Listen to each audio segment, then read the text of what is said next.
touch.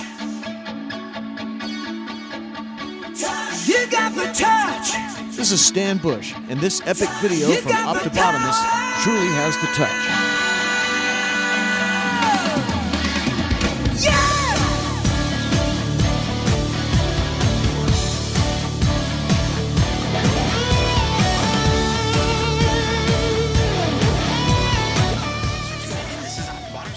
Another video review, and today we're going to be taking a look at the new Transformers Generations GDO Protectobot Hotspot. Now, as I mentioned, this is a GDO figure, which I think people basically say that stands for Global Development Organization. Someone also mentioned that that's Takara's way of trying to sell these in markets that it doesn't normally cater to, which is weird because we're getting them here in the United States. But I guess that sort of makes sense because Takara really doesn't sell their stuff here. They use Hasbro to do that, so whatever. But it's Hotspot, guys. Now, this is the third mold of this particular figure that I have. The previous one being Inferno and Grapple. And honestly, this might be my favorite coloring for that, or for this mold, just because I don't know, I like the blue. Now you flip around here on the side, and it says, Protectobot Hotspot strives to be the best leader he can be. He refuses to ask those under his command to do anything he would not do himself. No matter the situation, he will always be found at the head of his soldiers, his voice calling loudly above the battle and his cannons blazing. And then you got Chinese here, and actually I think that is Chinese, not Japanese. So I think this is more designed to be sold in China or something. I don't know. I have no idea what I'm talking about when it comes to this stuff. You come to the top and it has a black, I love this, a launching water blast, firing, but then when it goes on his robot form, it becomes a firing arm cannon. That cracks me up. But you have a fire rescue mode, which is what Inferno basically was. So this is more of an Inferno repaint than Grapple. Because if you remember, Grapple had the little ladder hook thingy, and then obviously vehicle to robot, you got 2-in-1, yay, 2-in-1 Transformers. And then you also see the Brawn one, which is a reuse of the first edition Bulkhead figure with a G1 bronze head, which is really kind of cool. But that's about it for the packaging, and you got the tech specs down here. Really very cool. I really do dig this guy. As I said, color-wise, this might be my favorite use of this particular mold. So it's pretty simple, but let's get him open and see how cool he actually is. Alright guys, so here we have Hotspot opened up and out of its packaging. And as I said, Hotspot really is just a repaint and a retool of the Generations Inferno. Now, as you can see, obviously Inferno is going to be the red version, and Hotspot's going to be the blue one. One thing that you're also going to notice is that this guy's got clear windshield. This one does not, so you can't actually see the seats that are in there, and that's the same thing with Grapple. You could see the seats on the inside here. This with the darkened windows, you can't see anything in there, so I actually don't know if that's still in there or not. So that's kind of interesting. Obviously, he's got different colored sirens here at the top, different overall paint scheme with this saying Fire Rescue, this having the G1 kind of little firebolt thing here on the side, Autobot logo. The guns are identical on this particular mold. Like I said, the Grapple one is different because it's got the little ladder and hook thingamajigger, but the guns on here are the same. Even, I think, I want to say even the missiles. Oh no, the missiles are a little bit different of a color. This is a lighter kind of blue. This is a darker one, and honestly, I don't know if that's just from this fading in color over time or not, but I don't think it would be, because I don't keep this stuff in the sun, so, and nothing else is faded on it. But for one other comparison, here you have the GDO Hotspot, and here's the G1 version. Now, the reason I bring this out is because some people were complaining, and honestly, I don't remember where I saw it, but some people were complaining about the color of this guy. Not liking it, thinking it was too light of a color, and honestly, when I look at this, again, to the best of my knowledge, my G1 Hotspot is not faded in terms of the coloring, but you can absolutely see that Hotspot is a lighter color in his G1 form than what he is with the GDO one. So the people that are complaining about him being too light of a color, I don't honestly get that, but overall very nice. And you could see that much like the G1, that's where that comes from, the little comet sort of thing. But overall very nice figure. I absolutely love this guy. And you do have the firing missile still. That gimmick is still in there. Now, because I haven't reviewed this guy in a while, I'm actually going to transform him for you on camera. Now, the first thing that you want to do, come around here to the side, just kind of loosen this up, rotate these out just like so.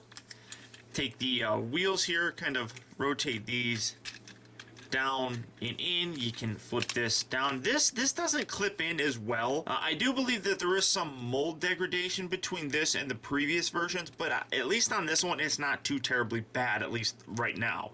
Go ahead and untab these.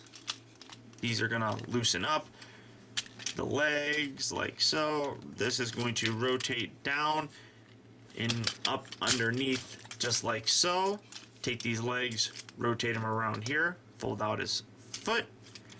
Do that on this side as well, and well, I'm rotating all this stuff around. I guess it doesn't really matter. Well, no, we're gonna go like that. This is a little flimsy. You kind of want to have it like this, where the legs can actually bend. That's probably a good thing. Rotate that foot bit down, and here you have his legs done. Keeping that down, rotate this up, then you're going to separate these, pull this out, flip that down and under, rotate these arms around, rotate that, yeah, just like that. Do that on this side as well. Loosen this up, get that out of the way, rotate that. This bit will fold along the side, do that on that side. Also, take these bits here, rotate these around, doing that on both sides of his arms. Kind of straighten them out, get that straightened out. Now this, you can really position these any way that you really kind of want. You can put them here in the back. It'll hide them a little bit better, I guess. But you also, because of this gun thing here, it kind of gets in the way.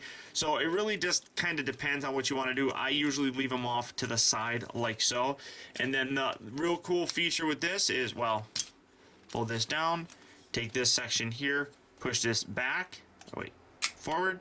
His head pops out, take this, accordion this up, and you put that right there covering his back. And here you have Hotspot in his robot mode. Now, as I said, complete repaint basically, with the exception of this guy's got a new head. And it's kind of hard to see because he's kind of on an angle, but and in doing so, it makes him really lean forward. But you can see very cool head sculpt on there. I really do dig it. Now, for a size comparison, or, well, not even really a size comparison, but a comparison between previous molds of this guy. As you can see, as I said this entire time, this is really just kind of a repaint, what you're looking at. The biggest difference would be the new head sculpt on here, which I'm going to zoom in and show you right now. And face-wise, that's actually a really nicely sculpted head. Now, he does have, I know some people complain about this, and I mentioned it before, that's kind of silly, that they have light piping, but then they paint his eyes, so it's really kind of stupid to do. But his legs are always kind of annoying to deal with. But now, for a bit of a comparison here, this is Inferno's head. You can kind of see what's going on, but I can't really show it very well. But you can see the difference here. And then here's Grapple, who also has a different head, but one thing that you're going to notice is that the arms are actually different on the Inferno and Hotspot figure than what we have here with Grapple. The Grapple arms are a little bit more rounded, whereas these are a little bit more square, and then these bits here don't rotate on Grapple like they do on Hotspot and Inferno. And then also the feet are a little bit different mold. But that's why I was saying that this Inferno figure is more of the base figure for Hotspot than really Grapple actually is. And then for one final comparison, just because I like bringing out my G1 figures whenever I get a chance, here you have him next to the G1 version of Hotspot in his actual robot mode. And again, you can see a different coloration here between the two figures. And there's a whole lot more sticker detail on here that I really do like. I do like how they kind of have the emergency kind of red and white bars right here, kind of similar to what's going on right here. But I really would love to see some extra stickers added onto this guy, just to kind of further bring him into that more modern look, but still maintaining the G1 appearance. One thing that I was talking about before is the darkness of this.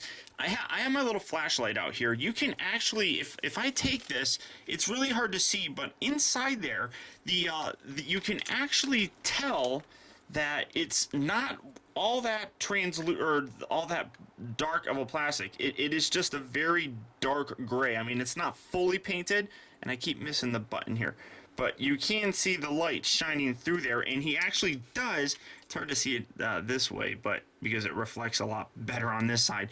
But he does have those little seats in there. You just really can't see him all that terribly well. So that molding is identical as well. For articulation, it's exactly the same that we got previously. The head is on a little bit of a ball joint, and then because of the little transformation, that goes like that.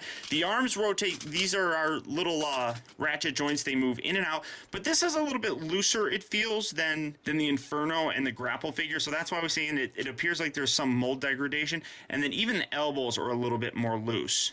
He also rotates there. The wrists actually rotate as well, nothing at the waist. The hips, getting this out of the way, move forward and back. The knees bend, they also rotate. There's some pivot in the foot.